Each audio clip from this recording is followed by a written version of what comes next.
जय श्री राम। जय जय श्री राम। जय जय श्री राम।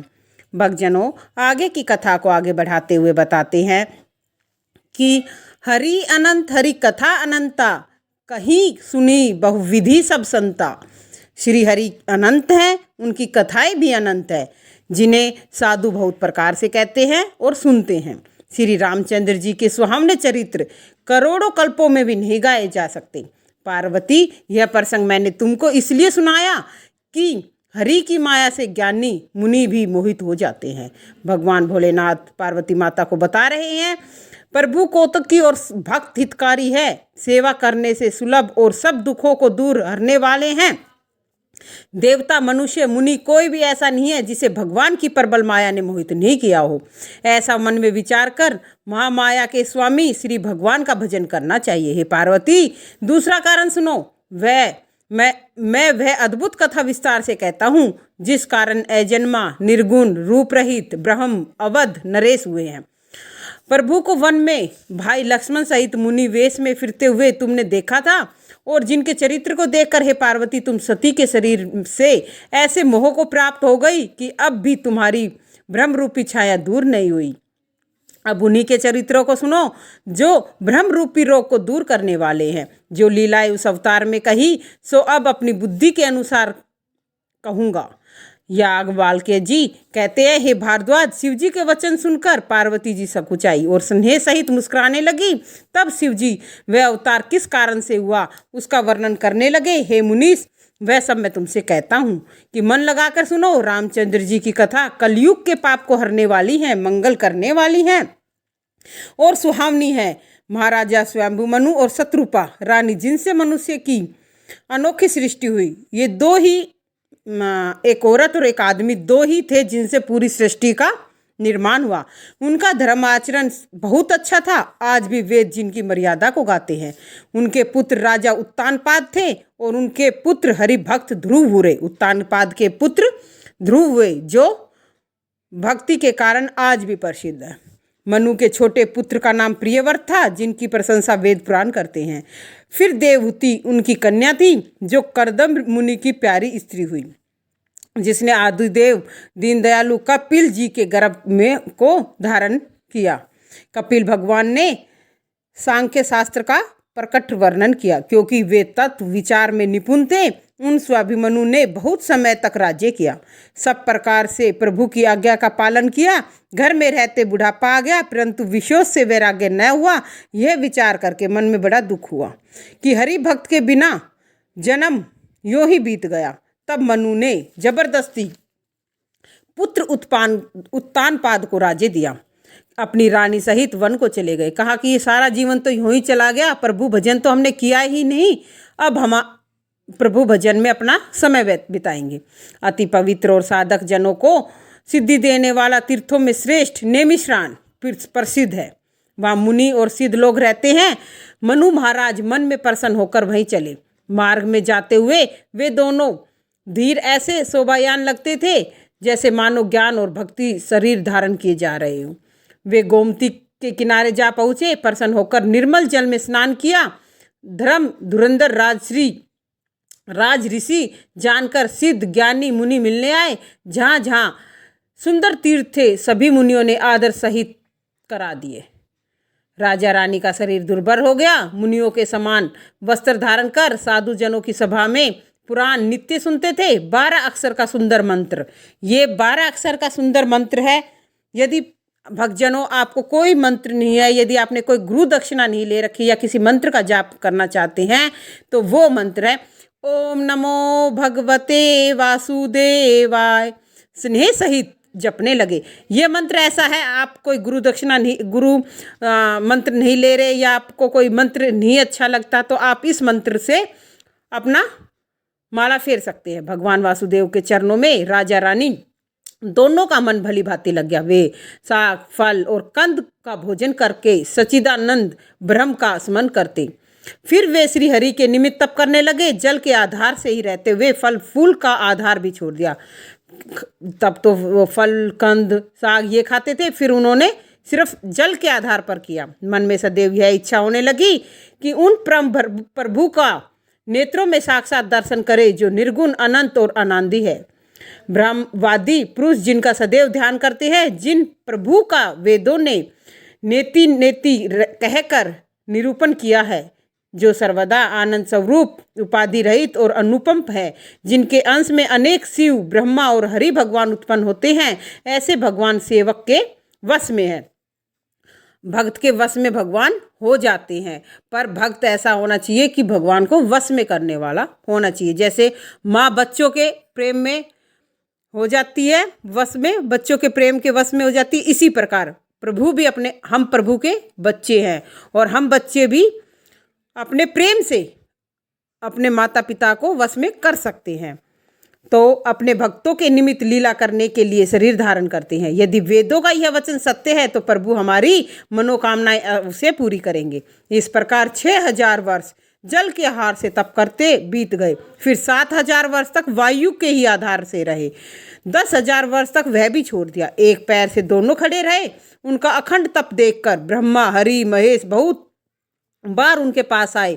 वर मांगो कहकर बहुत भांति से उन्हें लुभाया, पर वो परम धैर्यवान विचलित नहीं हुए।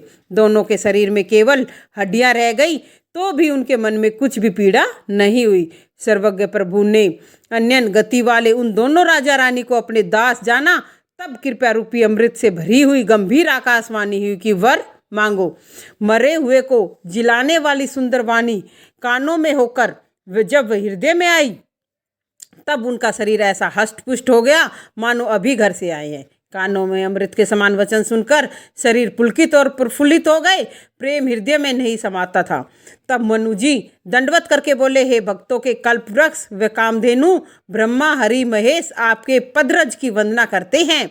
आप सेवा से सुलभ, संपूर्ण और सुखों के देने वाले हो। आप दिनों के पालक और सब चराचर के स्वामी हो। हे नाथों के नाथ, हे नाथों के हितकारी, जो हम पर आपका स्नेह है, प्रसन्न होकर यह वर दीजिए कि आपका जो स्वरूप शिवजी के मन में वास करता है और जिसके निमित्त मुनि लोग उपाय करते हैं, जो स्वरूप काकभूषुंडी के मन रूपी मानसरोवर में हंस समान व्यवहार करता है, निर्गुण सगुण कहकर वेदों में जिसकी बड़ाई की गई है, हे शरणागत के दुख भंजन करने वाले, ऐसी कृपा कीजिए कि वह स्वरूप हम अधाकर देखें। राजा रानी के कोमल विनय से पूर्ण प्रेम भरे वचन भगवान को बहुत प्यारे लगे। भक्त वत्सल कृपा निधान प्रभु विश्वव्यापी भगवान प्रकट हो गए। बोलो विष्णु भगवान की जय हो। नीलकमल, नीलमणि, नील घटा वाले मेघ के समान श्याम शरीर की शोभा को देखकर करोड़ों कामदेव लज्जित हो जाते हैं। उनका मुख शरद के पूर्ण चंद्रमा की कांति के समान छवि की सीमा का स्वरूप था। सुंदर कपोल, ठोडी तथा शंख के समान 3 रेखा वाली सुंदर गिरवा थी। होठ लाल, दांत और नाक सुंदर थे। चंद्रमा की किरणों को नीचा दिखाने वाली मनोहर हंसी थी। नवीन कमल के समान विशाल नेत्रों की सुंदर शोभा थी। चितवन ऐसी सुंदर थी कि मन को हर लेती थी। चितवन ऐसा सुंदर थी कि मन को हर लेती थी। कामदेव के धनुष की शोभा को हरने वाली भ्रुकुटी थी और विशाल मस्तक पर तिलक बहुत ही शोभायान और देदीप्यमान हो रहा था और मकराकृत कुंडल तथा शीश पर रतन जड़ित मुकुट शोभित था। घुंघराले बाल मानो भोरों के झुंड थे। हृदय पर श्रीवत्स का चिन्ह और सुंदर वनमाला, जड़ाऊ हार तथा मणियों के आभूषण धारण किए थे। सिंह के समान ऊंचे कंधे, सुंदर यज्ञोपवीत धारण किए हुए और भुजाओं पर सुंदर आभूषण बांधे हुए, हाथी की सूंड के समान सुंदर भुजाएं, कमर में तरकस बांधे हुए और हाथ में धनुष बांध लिए हुए, बिजली को लजाने वाले पीताम्बर हैं। उदर पर सुंदर 3 रेखाएं हैं। नाभि ऐसे मनोहर है मानो यमुना जी के भंवरों की शोभाहीन हो रही हो, जिनमें मुनियों के मन रूपी भोरे बसते हैं। उन चरणों की शोभा कहीं नहीं जा सकती। बाएं भाग में सदा अनुकूल रहने वाली शोभा की खान जगत की मूल कारण आदि शक्ति शोभायान है, जिनके अंश से गुणों की खान असंख्य लक्ष्मी, पार्वती और ब्राह्मणी उत्पन्न होती है तथा जिनके बहु के संकेत मात्र से जगत उत्पन्न होता है। वही श्री सीता जी श्री राम जी की बाई ओर स्थित है। महाराज मनु और शत्रुपा शोभा के समुद्र भगवान के अनोखे रूप को आदर सहित टक्की बांध कर देखते हुए नहीं अघाते हैं। आनंद के मारे देह की सुधि भूल गए, प्रभु के चरण पकड़कर गिर पड़े। तब कृपा निधान प्रभु ने अपने कर कमलों से स्पर्श कर दोनों को उठा लिया और कृपा निधान बोले, मुझको बहुत प्रसन्न जानकर और बड़ा दानी मानकर जो मन को भावे वही वरदान मांग लो। प्रभु के वचन सुनकर दोनों हाथ जोड़कर धीरज धर मनु मधुर वाणी से बोले, हे नाथ, आपके चरणों के दर्शन कर हमारी सब मनोकामनाएं सिद्ध हो गई हैं, परंतु मेरे मन में एक बड़ी लालसा है, वह सुगम है अथवा कठिन कहा नहीं जा सकता। हे स्वामी, आपके देने में सुगम है, परंतु मुझे अपनी कृपणता से कठिन जान पड़ती है। जैसे दरिद्र पुरुष कल्प वृक्ष को पाकर भी बहुत संपत्ति मांगने में संकोच करता है, क्योंकि वह उसके प्रभाव को नहीं जानता, इसी प्रकार मेरे मन में संदेह होता है। हे स्वामी, आप अंतर्यामी हैं, अतः उसे जानते ही हैं और मेरा मनोरथ पूर्ण कीजिए। भगवान बोले, हे राजन, संकोच छोड़कर मुझसे वर मांगो, मेरे पास कोई वस्तु नहीं है जो तुम्हें न दे सकूं। मनु बोले, दानियों में शिरोमणि, हे कृपा निधान स्वामी, मैं सच्चे भाव से कहता हूँ कि मैं आपके समान पुत्र चाहता हूँ, प्रभु से और क्या छुपाऊं। राजा की प्रीति देख और अमूल्य वचन सुनकर करुणा निधान भगवान बोले, ऐसा ही होगा, आपको मेरे समान ही पुत्र उत्पन्न होगा। अतः हे राजन, मैं आकर तुम्हारा ही पुत्र होऊंगा, अगले जन्म जब आऊँगा तो आपका ही पुत्र बनूंगा। शत्रुपा को हाथ जोड़े देखकर भगवान बोले, हे देवी, तुम्हें अच्छा लगे सो वर मांग लो। शत्रुपा ने कहा, हे नाथ, चतुर राजा ने जो वर मांग लिया है कृपालु, वही मुझे बहुत प्रिय लगा है, परंतु हे प्रभु, यह बहुत ढीठपन है। यद्यपि भक्ति के हेतु वह भी आपको अच्छा लगता है, क्योंकि आप ब्रह्मादिक को उत्पन्न करने वाले जगत के स्वामी साक्षात ब्रह्म अंतर्यामी हैं, ऐसा समझने से मन में संदेह होता है।